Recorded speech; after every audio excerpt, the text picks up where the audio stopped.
முடியாது. உலக ஜனங்கள் உன்னை அறிவார்கள், உலக ஜனங்கள் உன்னை அறிவார்கள், உலக ஜனங்கள் உன்னை அறிவார்கள். மரண படுக்கையில இருந்து அவனை மீட்டுக் கொள்ள போகிறவன் நீங்க அல்லவா? எவ்வளவு அதிசயம்!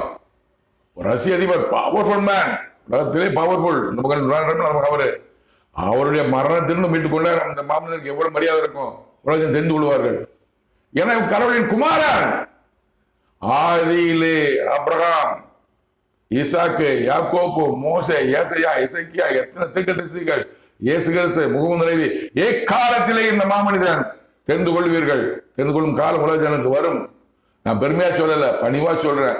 கடவுள் பணியை செய்வதற்காக பூமிக்கு என்னை அனுப்பியவர் என் தேவனாய் கர்த்தர், கடவுள் என் பிதா, என் தேவன் கர்த்தர், யெகோவா நாமம் கொண்டிருக்கிற கர்த்தர், அல்லாஹ், இறைவன், ஆண்டவர், தெய்வம், அவர்தான் அனுப்பியிருக்கிறாரு. வெளிப்படல, உலக தெரியல. எவ்வளவு அற்புதங்கள் செஞ்சிருக்கிறாரு மூலமாக. எல்லாமே மாமனிதன் மாதிரி ஒரு வீழ்ச்சியில போட்டிருக்கேன்.